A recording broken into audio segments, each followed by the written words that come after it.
All right. Didn't say we're recording. Here we go. In the previous chapter, we're now starting chapter 39. In the previous chapter, the Tanya describes the concepts of kavana. And it talks about how kavana is like the soul, like the neshama that uplifts the body.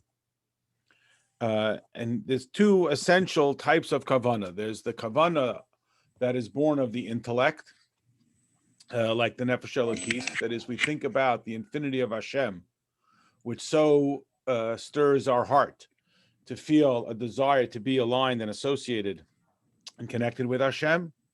And then there is or it's not in order, there is also the innate instinctual sense that I love Hashem. That's how we come out of the factory. This is a basic premise of Tanya that we have seen before, that we presume that every Jew, because he has an nefesh elokis, which is an actual part of Hashem, so just like a child instinctually longs to be connected with their parent, and even a plant naturally regresses back to its essential elements, and any composite object will eventually resort back to its original parts. In a similar fashion, every neshama longs to be aligned with its origin, which is Hashem. So again, when we say love, we mean the desire to be connected thereto or therewith. And both are valid and both are necessary. Now, in this chapter, we're going to explain why. It's another counterintuitive lesson, which you can start to see another example of sort of why Tanya, people didn't like everything that the Alter Rebbe said in Tanya. It really shook up their preconceived notions of the world. And one of them is the status of angels. Now, in common perception, an angel is quite the lofty element. It is thought of as being spiritual. We talk to people, and we even have people in Hasidic history who are referred to as the Malach. He was an angel. And the Alter Rebbe in this chapter comes along to describe, not to disparage angels, but to describe that human capacity to engage the intellect, to develop a non-indigenous, that is a superior to indigenous level of love, is greater than the angel. And people were like, well, that doesn't make any sense. That can't be. How can a person be greater than an angel? And maybe people are familiar with the silly joke about the person who gets recommended for a position as a rabbi, and the recommending body says he's like George Washington, an angel, and Moses. You say, wow, that's unbelievable. This guy's got to be the greatest. And they hire him right away, and he turns out to be ignorant, nasty, rude, and repulsive. So they say, how could you say? I said, what do you mean? George Washington didn't know anything about Torah, neither does he. Moshe Rabbeinu couldn't speak clearly, neither could he. And an angel is not a mensch, and neither is he. But the lesson or the possible takeaway from this silly joke is that a mensch is actually greater than an angel. And again, it's not, maybe the word greater is misleading because it's not designed to be a competition, but it is closer to Hashem. And this is, we just had it in Pirkei Avos yesterday, that we say it is greater one moment of tshuva and good deeds in this world than all of the world to come. Why? Because in the world to come, we see godliness. In this world, we are acting out with godliness. We are one with Hashem. So it is the difference between admiring and being and doing it. Am I a fan or am I a participant? And the angels, in this ironic way, and again, it's not designed to badmouth or diminish the stature of angels, more than it is designed to explain and highlight why it is worthwhile for the neshama to come down into this world when seemingly it's in such a better off spot in Shemayim. It's close with Hashem, it's aligned with godliness, it's surrounded exclusively by godliness. Why would it want to come down into this world? And the explanation is because not only that the world will benefit from it, which is itself a motivation, It's also that the neshama itself can achieve a more profound relationship with Hashem than when it is in Shemayim. As we explained 2 chapters ago, the difference between tikkun, which means to fix or correct, and aliyah, which means to elevate. A neshama does not require tikkun. It is innately godly, unlike the material world. It can experience aliyah, an elevation of self, to a more profound and more intense level of relationship. And again, you think about this in interpersonal human relationships with friends. You become closer and closer. Well, when are you done? When are you completed it? Now you complete a course. Now you know how to type. Now you know how to fill out the form, how to do a root canal. You become finished. That is a form of tikkun. You didn't know how to do it. Now you learned it. Now you're fluent in French.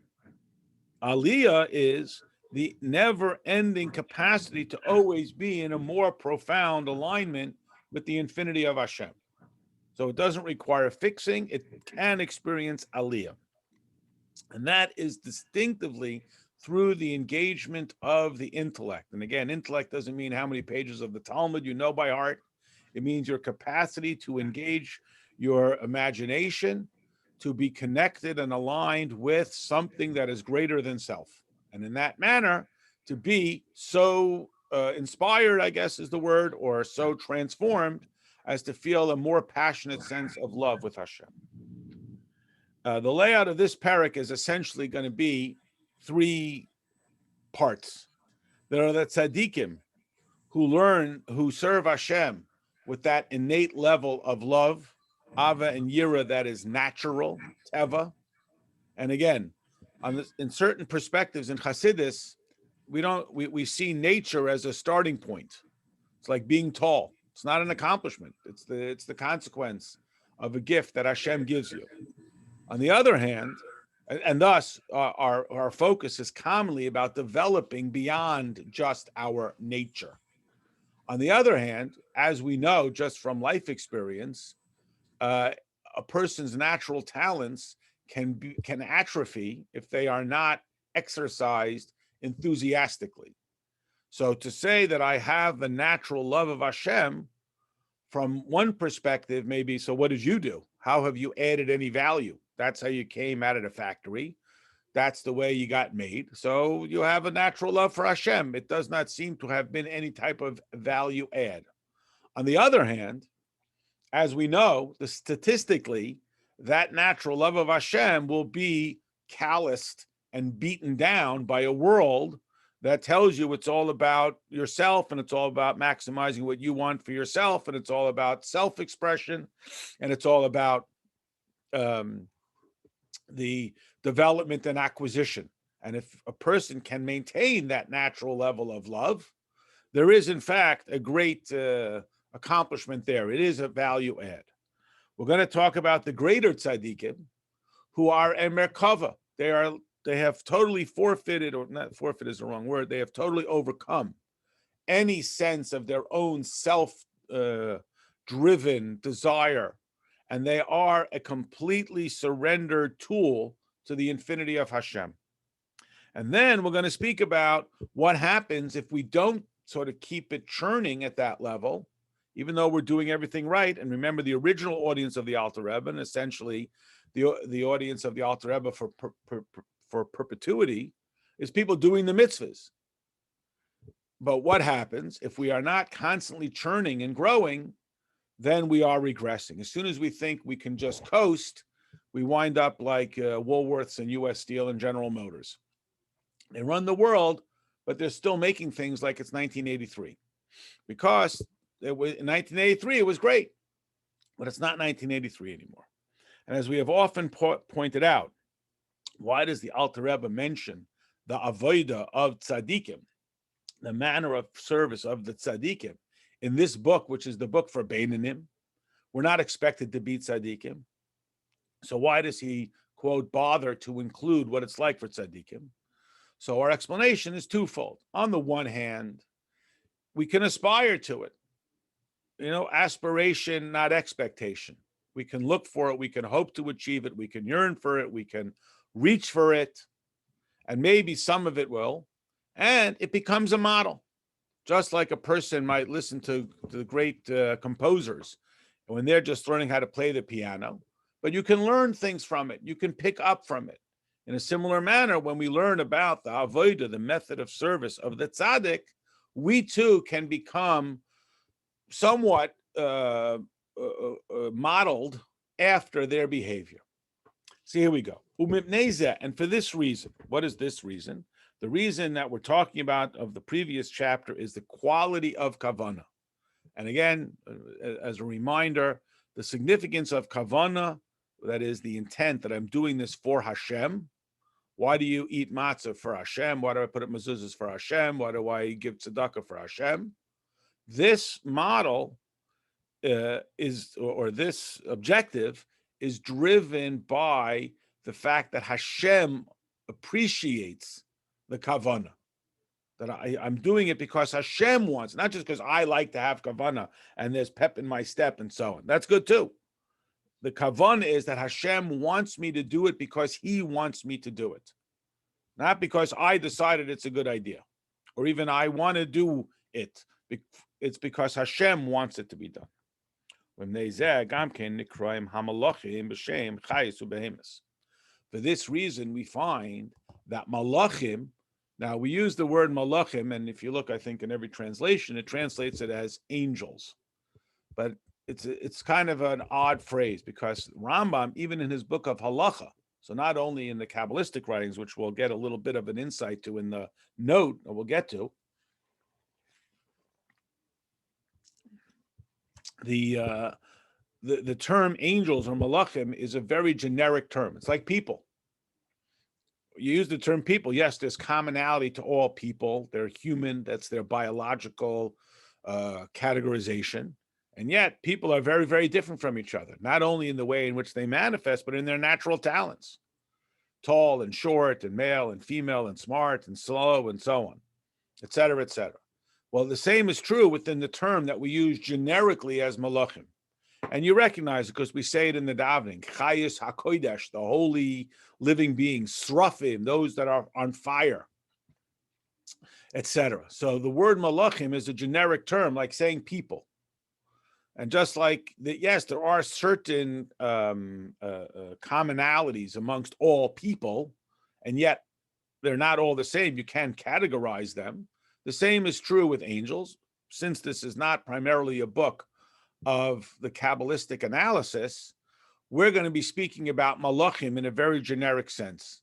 But in the Haggah, in the note, the Alter Rebbe will address this issue. So, Nikroim hamalachim b'shem chayis u'behemis. The malachim are called animals and animals. Now, the difference between the two words in Hebrew is chayos are undomesticated animals, deer, buffalo, lions, bears, and behemoths are domesticated animals. Usually we think of them as farm animals, cows, sheep, pigs, etc., that are raised domestically. That's the difference between them. They have different halachic ramifications because deer, for example, is kosher and it's a chai, it's a wild animal. And so, anyway, how do we know that? So we know it from the vision of Yecheskel. In the first chapter of the book of Yecheskel, so it takes place after the destruction of the first Beis Hamikdash. And Yecheskel is in Babylonia, where the Jews have been driven, the Babylonian Empire. And he has a vision. In Gullus, he has this vision. And the sort of part of the lesson is, we would have assumed the Beis Hamikdash has been destroyed, prophecy has been diminished, and the Jews, that's it. Hold on until some point down the road, the Beis Hamikdash will be rebuilt. But until then, as it says in Tehillim, how can we sing on foreign soil? And into that circumstance, Hashem delivers the most profound, what we call Kabbalistic experience of all of Tanakh, more descriptive than the burning bush, than Avram had it in the vision at the splitting of the parts. Yecheskel sees the chariot of Hashem. And on this chariot, there is Pnei Aryeh, Ela Yamin, the face of a lion. That's a chaya, a non-domesticated animal. Upnei shor, and the face of an ox, the domesticated animal, miasmo. So the question is, this doesn't seem very nice. To call the angels animals, I mean, it seems rather disparaging. If we say this guy is a beast, that's not the guy I want to be my dentist. If we say this guy is an animal, he may be good for being in the army, but I don't want him to be my accountant. We don't tend to use that term in a very complimentary sense. It's brute, it's unthinking, it's disregarding, and so on. So why is it appropriate that we should refer to angels, to the loftiest of spiritual entities, as the term animals? Curiously, I mean, we have this interesting question in our broader secular society. It's very difficult to have nuance. Everything has to be extreme because everybody's got to dig their heels in. I mean, this is that general non-civil discourse characteristic. So we have, people for the ethical treatment of animals, as if there are people for the unethical treatment of animals. How do I sign up for that? I mean, it's ridiculous. And as we know, Torah, I mean, just to do the commercial for 30 seconds, we are the ultimate people for the ethical treatment of animals. We have more laws as to how we should treat animals than how we should treat people. So again, that's our society. In the more nuanced sense, if we could sort of tone down the screaming, we have an understanding of what is the difference between the animal and the human. So the description, which we've had earlier in Tanya, but we see it even in the creation story itself, is the quality of intellect. Now, it's important that we distinguish between intellect and learned behavior. And again, you can train an animal to walk on its hind legs and you'll give him a cookie. And you'll forgive the analogy, it's not that different when you train a child that when you say please, I'll give you a cookie. If I say what's 2 times 3 and they say 6, then they get to go to camp. So they don't necessarily understand it. It's just a training. But there is, and again, I'm not here for brain science, but there is something that far more aspirational, which is the capacity for imagination of something outside of myself, which, as we don't have to look very far around in the world, people with PhDs and who run major corporations and perform great acts of business venture have no awareness of anything outside of themselves. So again, that's not what we mean in Hasidus when we use the term for intellect. So an angel also has no intellect, which is why Hashem doesn't give the Torah to angels, because they have no capacity to go beyond themselves. They're still locked within themselves. And again, metaphorically, this exists within human beings as well, but a human being has the ability through intelligence, and again, intelligence doesn't mean how many pages of the Talmud I can know by heart.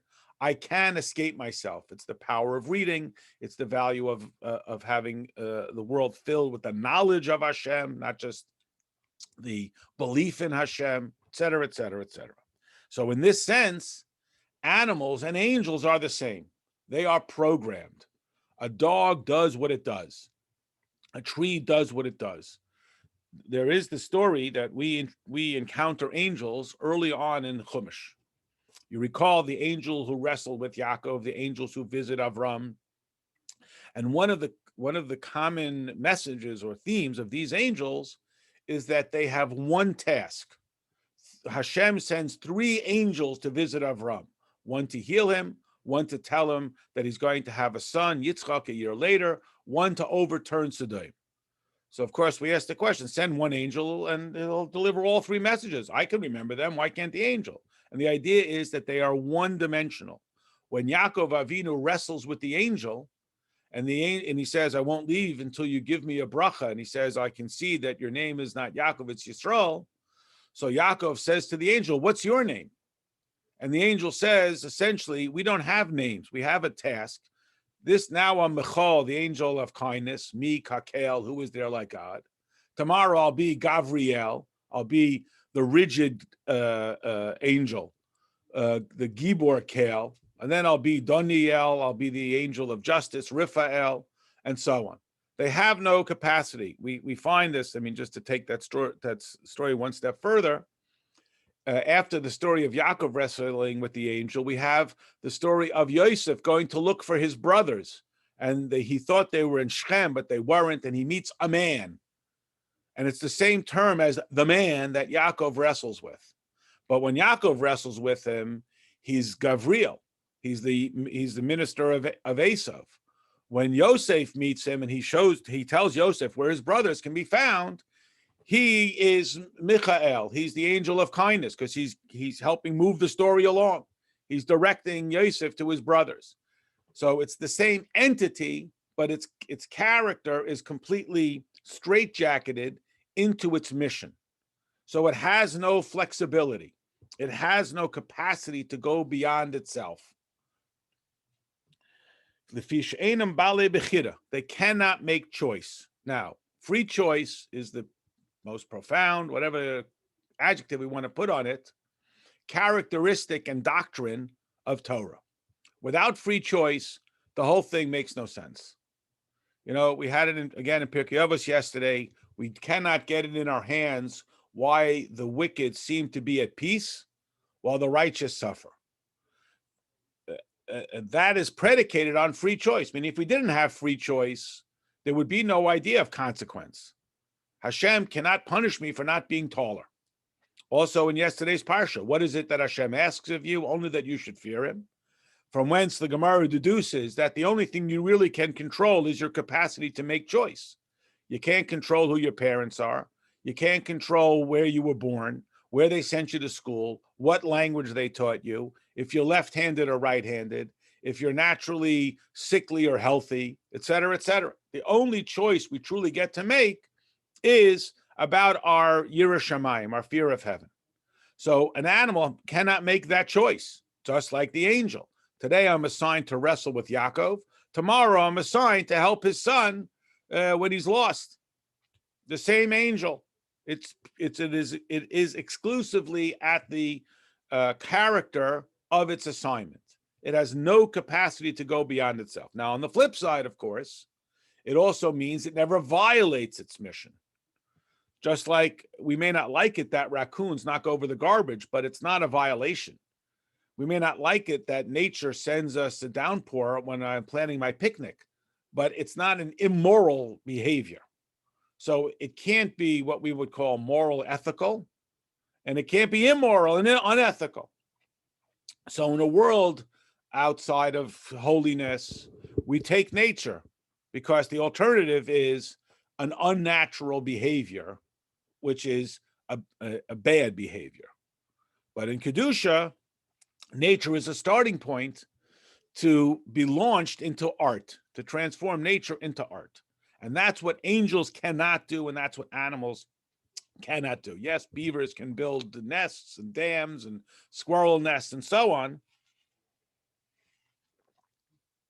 but there is no transformation, there's no change, there is no concept of planning, et cetera, even though they care for their young, et cetera.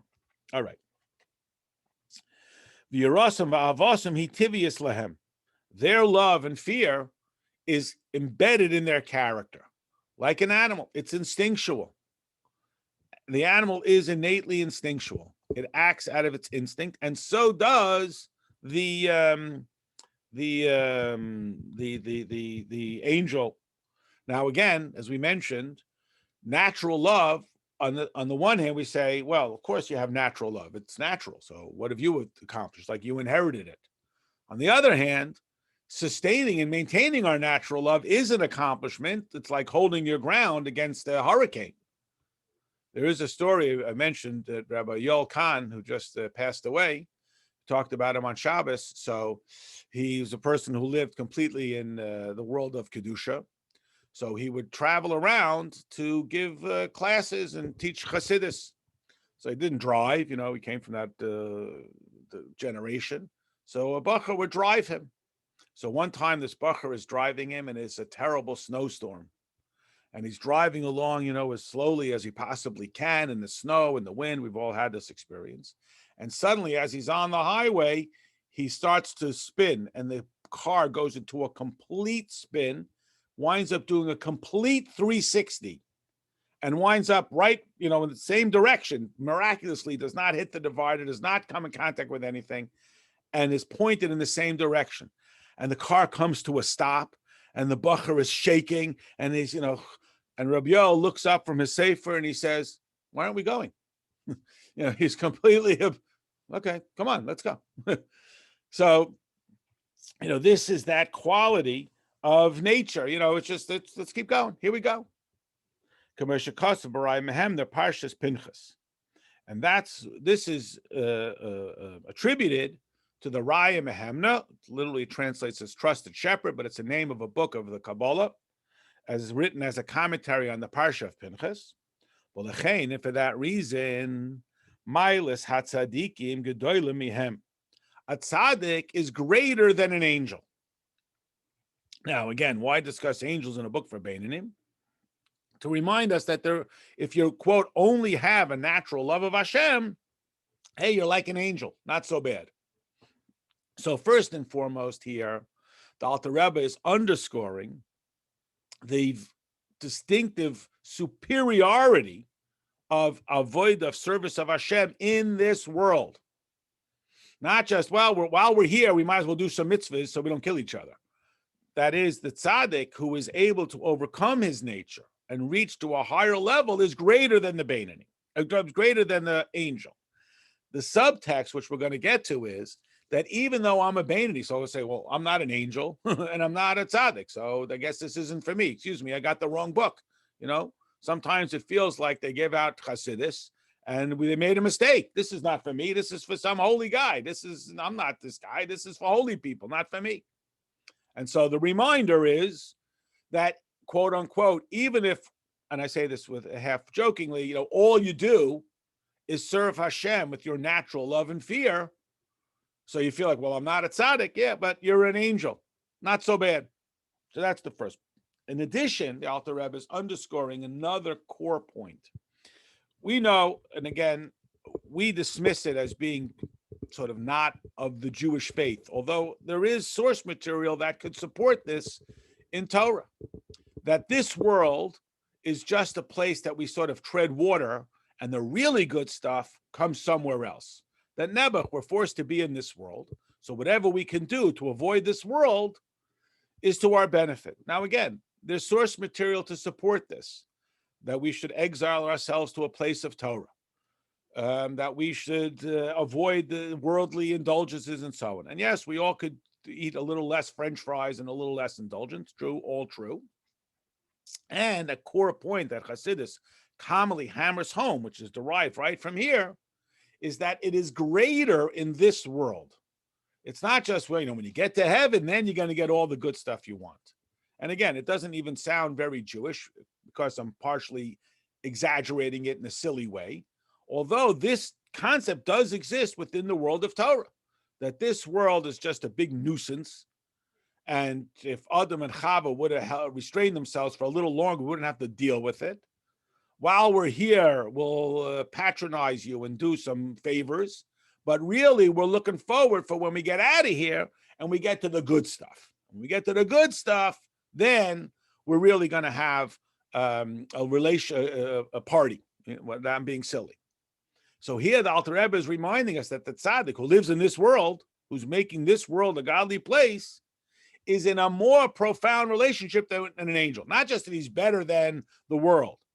And really, we'd love to be angels. We talk about this as an example with the Ushpizin. People recall that on Sukkot, we say that all of our great ancestors, Avraham, Yitzchak, David, Shlomo, Moshe, and the Rabbeim all come to everybody's sukkah. So they say, the chicken soup is good. Is that good? Avraham Avinu is willing to leave the highest levels. Who could imagine what degree of Gan Eden Moshe Rabbeinu lives in to come sit in the rain in my sukkah? Bavakasha, I'm honored to have you, but what's so great about it? And this is that emphasis. And again, what do? It doesn't come for Yom Kippur. You think if there was one Yontif, imagine we said, pick out a Yontif that Moshe Rabbeinu was going to come. You'd say Yom Kippur, maybe Rosh Hashanah, maybe even Pesach. What is sukkah? We sit in the sukkah. What do? We eat the most human of behaviors. And that's specifically where they want to come. Why? Because the tzaddik is greater than the angel. Now, again, you could imagine how this set some people off. They were totally not digging it.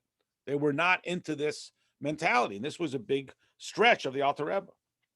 Ki modu neshamas hatzadikim hi ba'olam habriya. Modu hamalachim ba'olam hayitzira. I have a chart, don't worry. The character of the tzaddikim is in the world of Yitzira, of Bria, and the dwelling place of the angels is in the world of Yitzira. We're going to talk about it. I just want to do the note first. Now here, this is what we alluded to earlier, that we use the term angels, we tend to use it generically, like humans. And then you can start nuancing it. Men, women, tall, short, different skills, talents, skin colors, body types, etc. The same thing with angels. We use the term pretty generically to mean spiritual entities without a physical character. And then we start to get more specific, or more particular. That's the word. Again, you recognize it from the davening. They all say the Srafim, the Chayas HaKoyim, all of these different angels. And the Rambam talks about this even in his halachic work describing the creation. So look in the note. Behind it, and here the Alter Rebbe explains, Bistam Malachim.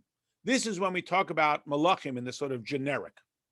But then there are higher. When we say higher, we mean more, spiritual forms of Malachim. But in the world of Bria, Shabadasim, who their service is with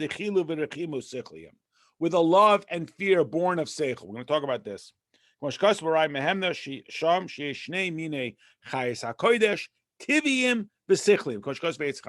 it says in the Rai Mehemna, that the Chayis HaKodesh, the holy entities, living beings, there are two types.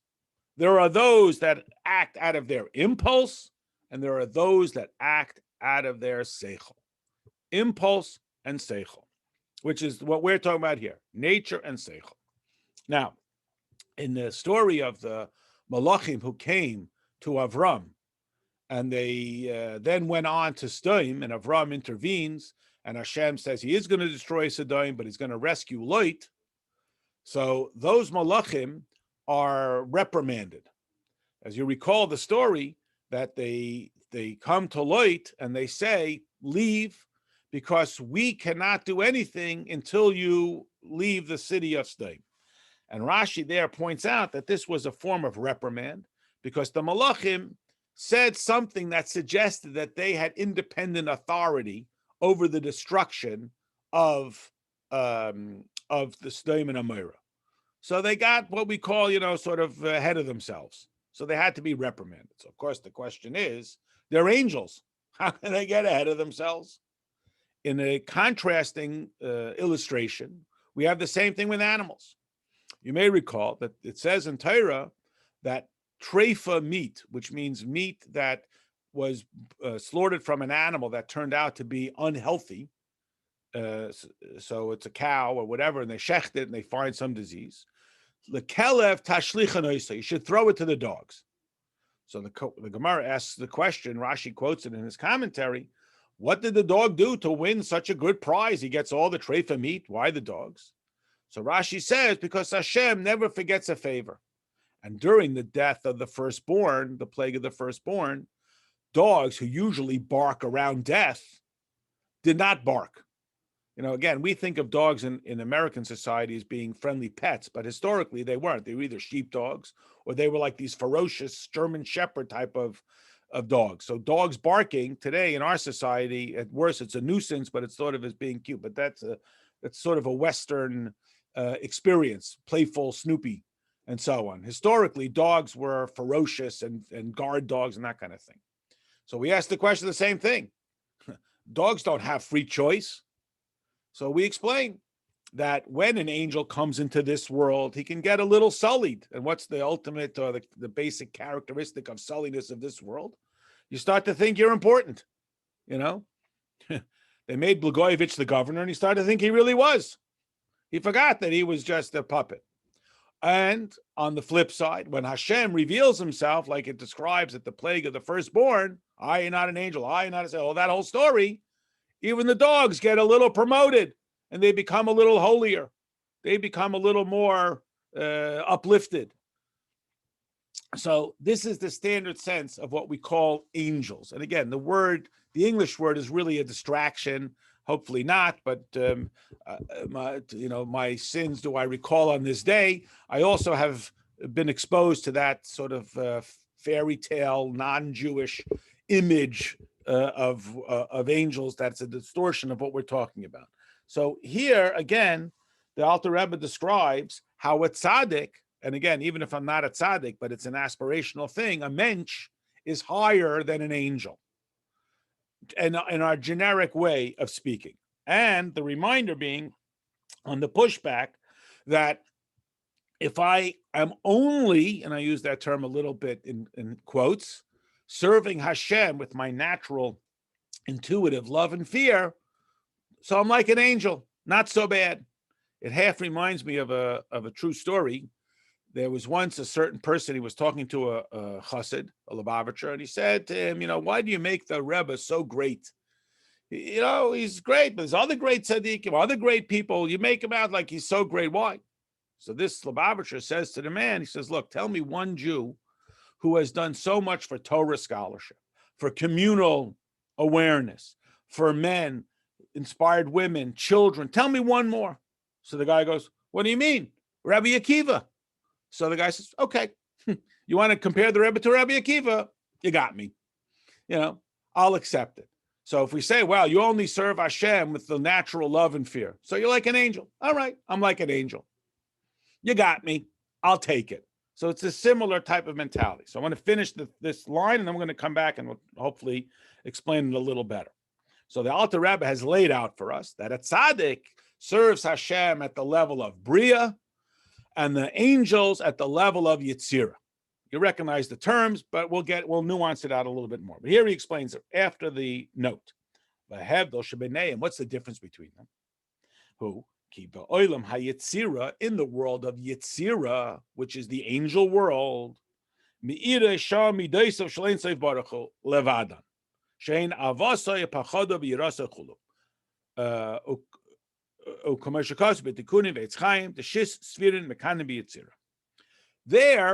you have the 6 spheres. I know this is a lot of lingo, but we're going to nuance it out. Hopefully you recognize some of the words. At that, in the world of Yetzirah, all you have is the 6 midos, the 6 characteristics, which are chesed, gevura. You recognize these terms, I hope.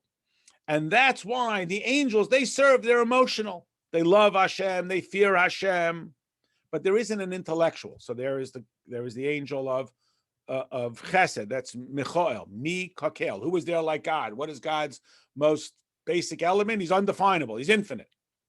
Gavriel, it's Gibor, it's strength, it's limit, it's restraint, it's orderliness, square pegs and square holes. Rifael, he brings healing. Immanukel, he is with us. All these different names are how Hashem helps us. I use that word. They're all of the character. The shis spherim, it can be Yetzirah, because the 6 spheros, which are the characteristics, we're going to talk about it, are nested in Yetzirah. And therefore, zoisi avodas hamalachim. That's what the malachim do. Talmud all the time. Yom and v'layla, day and night, leishkuto, they're never quiet. Lama yirva facha, to stand before God in reverence and awe. V'hanakol machne Gavriel shemam small. That's the camp of Gavriel, who stands at the left side. Left is Gevura. You recognize that idea in the triangles of the spheroids, right, left, middle, center, lower center, Chesed, Gevura, Tiferes. Hopefully these are familiar, inverted triangles. You got the image. V'avodas machne Michal, here Ava, and Michal is on the right side. He's Ava. Mikakel, who was there like God. You see, the Kel is God's name. Gavriel, might. Michael, as we said. Habria, in the world of Bria, which is a higher, less nuanced, therefore more essential level. There you have Chachma and Bina. V'daita and Dash Lein Seif Baruch Hu. Shein Makar Midas, which is the source of our Midas. Remember, we're upright beings. The mind shapes, cures, molds, directs the heart. It's this mother and the source. Remember the mother-father analogy. Chachma is the father, Bina is the mother, the product, the child is the midos. the character.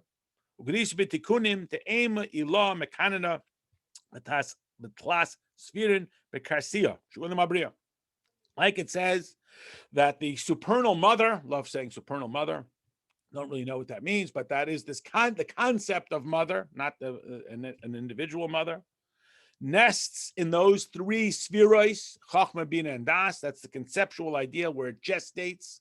The Chachma is then developed and nuanced, which is the world of Bria.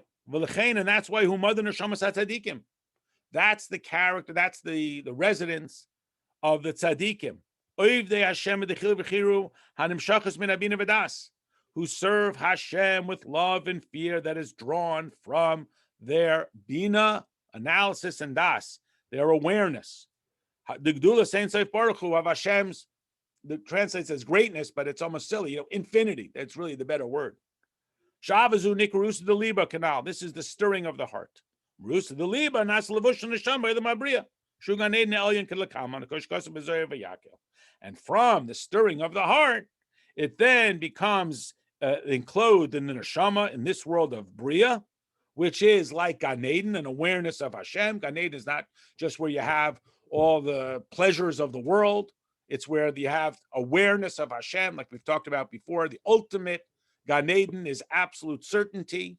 You know where you are is where you're supposed to be. You see Hashem. There's a clarity there, as is described in the Zohar and Parshas Vayakel. So I know it's a lot of terminology, and I have my chart, which I hope will work. There it is. Share. Okay. Hopefully everyone can see the chart. Now I got to just move this over here. Okay. So here we go on we'll sort of go here, across, and down. So I did it color-coded and everything. Oops, I misspelled the word. Hold on. Come on. It's not Kokama or Coach Man. It's supposed to be Chachma. Okay. So the world, when we use the term world, we mean state of awareness. The word world, helam, means hidden. So how hidden is godliness? It's always a little bit hidden. Otherwise, we couldn't have any sense of existence. So the top, the least evident, the least concealed, the most aware of Hashem, the least worldly of worlds is Atzilus, which translates as next to. Next to what? Next to Hashem. Eitzel is the Hebrew root. Aleph, Tzadik, Lamed, Yud, Vav, Taf. Atzilus, next to Hashem. The next level of understanding is, of the world is Bria. Bria means created. Who's it created by? Created by Hashem. Yetzira means like nuanced or art. Designed or nuanced by who? By Hashem. Then Asiya is the world that is the spiritual side of the world we live in, and it doesn't even innately talk about Hashem. You see, each of them, the first three stages of greater awareness, are all in tune with their divine origin. Asiya is not intuitively. Asiya is about me, what I'm doing. So if we can overcome I'm here, this is what I want, buy me, take me, get me. If we can overcome that and get to an awareness that's higher, that is closer, we have truly added value. Otherwise, it's just, what's in it for me? Even if I'm keeping kosher because it makes me feel good, it's about me, not about Hashem. So we are intuitively born here, and then we are hopeful that we will, through our intellect, get over ourselves and be here or here, as we talked about. So the spheroids that we discussed, that are the identifiable characteristics, and this is one of the gifts of Hasidus, is that we try to put a definitive a chart on concepts that are innately infinite. So they are called sphera. Sphera means to count, or in the sense like sphera sa'omer, because something can be counted, that is 4 is different than 5. You're starting to put real definitive nuance around ethereal concepts. It's also the word for a sphere, like a circle. Imagine we're drawing circles in the infinite. L'saper is to tell a story instead of just to be able to organize the story specifically. and to make it bright like a sapphire. So it's clarity instead of just chaos. So in Atzilus, it's that quality of Chachma. Chachma, if you look it up in the dictionary, is translated as wisdom or intelligence, but it's the capacity to get beyond myself. It's the koach ma, the willingness to go beyond myself. I like the word imagination. If you have a better word, that's fine. So again, it's totally outside of the purview. It's a person, even in the secular sense, someone who has a great vision, business people, medical people, artists who come up with, what ideas that we affectionately call crazy. And then they follow it through, whether it's the cell phone or it's medical inventions or whatever it may be. Bina is the analysis. You start to get the specifics, but it's still in the realm of the theoretical.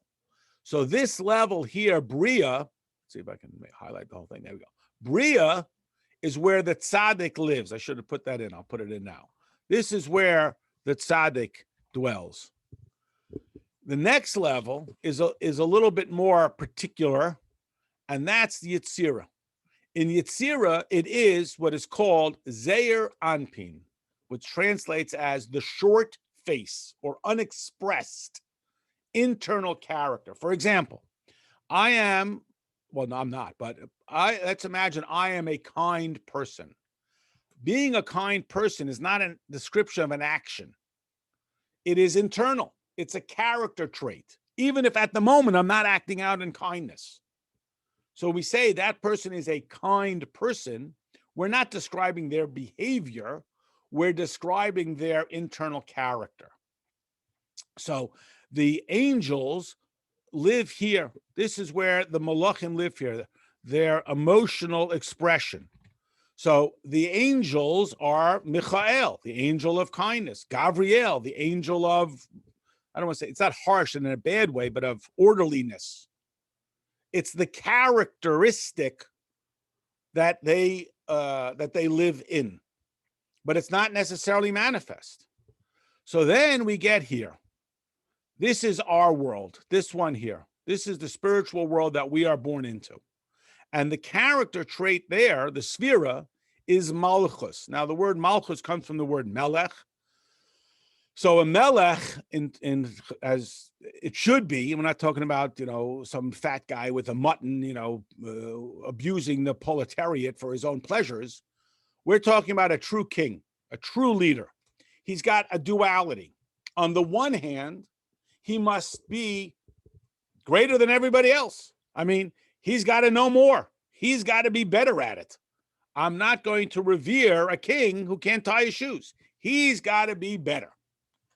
And concurrently, what truly makes him a great leader is the capacity to bring his vision, his idea, down to the $12 an hour employee, all the way down to the most ordinary of expressions, an execution of the desired plan. So the Melech has to understand the entirety, the ethos of the kingdom, and he has to make sure to put the stop signs in the proper corner and make sure that he has good traffic safety laws so that the society can function. So on the one hand, it's quite boring. It's tedious. On the other hand, it is the ultimate expression, because again, back to whether it's a government or it's an invention, if you can't get it on the shelves of Walmart, if you don't have stop signs, all the great ideas are out the window. The CEO of a failed business is also first in his class from the Wharton School with an MBA from Wharton. What's the difference? His capacity to bring it down. And we've all had that experience, Trader Joe's or whatever it is. How do they do that? Why? Because the CEO of Kmart is dumb. He's also a genius, but his genius is not manifest all the way down. It's chachma, but it does make it to Bina, or it makes it into, he's a nice guy. It's like the classic thing. I'm a nice guy. Yeah, but you don't do nice things. And it's not even disputing it. You may in fact be a nice guy. But unless you're doing nice things, you have wasted that opportunity. So this results in I say obedience. That's because I'm a harsh person, but you might say an execution of the plan or something like that. It's the behavior. And this is the natural character of the humans. So if we can get our innate love of Hashem to not be squashed by the world, by Madison Avenue and Amazon, and we can not only execute the behavior, but we can have an experience at this level of love for Hashem, that intuitive love for Hashem, we will be like the angels. The tzaddik is at this loftier level. He has overcome the limits of his downward pointing human characteristic. That is the human, let's put it this way, maybe a better way of saying it, the human characteristics that he has in common with the animal. Homo sapien, the human ape. We have characteristics in common. They have a nervous system. We have a nervous system. They care for their children. We care for our children. What is, in fact, the difference? It's manifest when he overcomes that, and he doesn't only act out of impulse. Perhaps an illustration of this, we just had it in the Parsha yesterday. We have the mitzvah of what we commonly refer to as the benching, the after bracha. So we say that what is distinctive about the after bracha, pre-brachas that we make before reading, shahako, hamotzi, is not in Torah. It's one of the 7 rabbinic mitzvahs, like Hanukkah candles and Megillah and washing hands before bread and so on. So we explain why, what's the difference. So on the upside, we say, why did the Chachamim create the idea of making a bracha beforehand? Because it says that if you take food without making a bracha, it's like taking something you haven't paid for, which we'll talk about in a moment. But in Torah, it only says you have to make the bracha after you eat. Why? So on the one hand, Hashem is very compassionate. He says, you're starving. You worry about me later. Now that you've eaten and your mind is calm, because we know what happens when we get, we're blessed. Baruch Hashem. We don't really know what it means not to have food, I hope. God forbid, we have remedy for that. So yes, we get hangry, and if I don't have my muffin, I'm getting all panicked. So Hashem says, eat, and then when you're calmed, then say the bracha. Okay, so that's one interpretation. Another interpretation is that before we eat, when I'm hungry, everybody's religious. Oh, Hashem, I'm starving. Everybody gets very spiritual when they're hungry.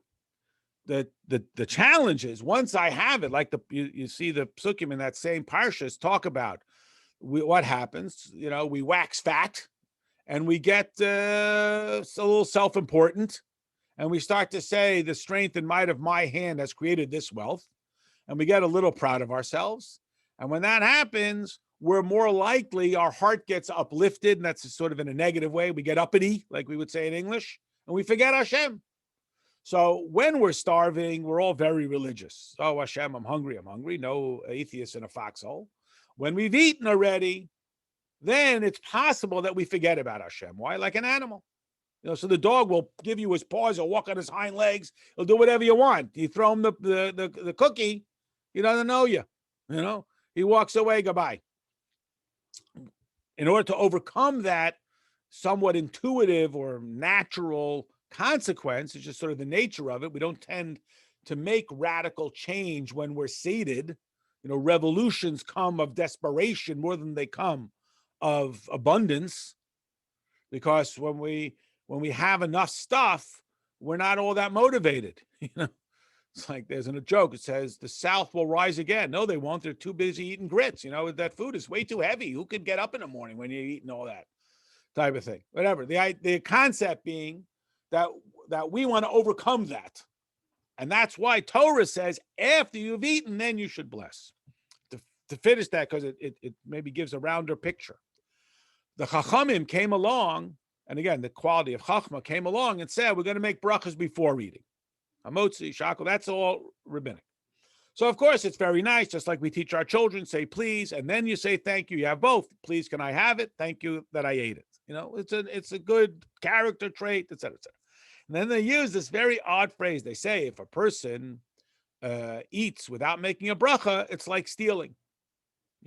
So we further answer. So who determines the price? So I walk into the store, I give them a dime. I say, I want an apple. An apple is 50 cents. I want a dime. So who decided that if I say Bori Priya eats, then I'm allowed to eat? Who decided? So Chassidus explains that it's not an exchange. It's not like, well, Hashem has, everything belongs to God. So if I say a bracha, now I'm allowed to take it. Says who? Rather, when I make a bracha, I become aligned with Hashem. So now I'm not taking it away from Hashem. It's with Hashem. Meaning, if I'm a guest in someone's home, even if it's my best friend in the whole world, and I'm there all the time, and he comes to my house, if I'm polite, I say, is it okay if I take a drink? Because it's not my house.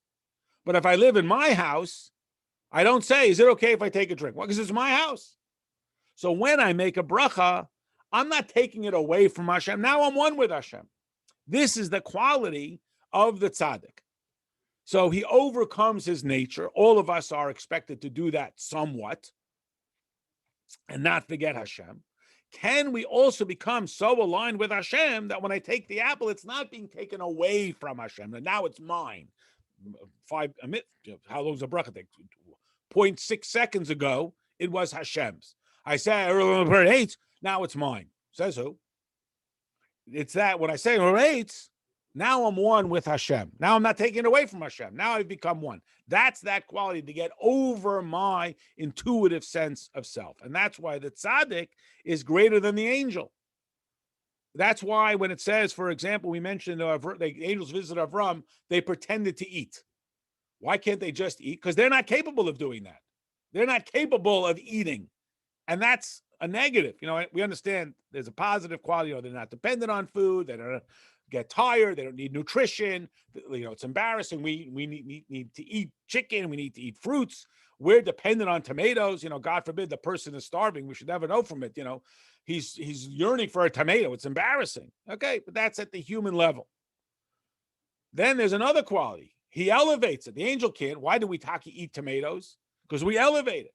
We make it one with Hashem. But we become one with Hashem. So the angel, we just had it also with Moshe. Why is he up on Mount Sinai for 40 days and 40 nights and he doesn't eat? Why not? Why does Hashem have to make a miracle? He's Moshe Rabbeinu. He'll bring bread and water, whatever it is, manna and water, and he'll eat for 40 days and 40 nights. Why did Hashem have to make it so hard for us to imagine that he could have survived, that he went up without water and food for 40? Because at that level, he can't elevate it. Now, again, it's higher, back and forth as we often do. But here, hopefully, it captures this characteristic of the angel and the tzaddik, and how, in fact, the tzaddik overcomes. He adds value. That's really what it is about. He adds value, which is only available to him because he engages the intellect. All right. The end. Okay. Have a good week.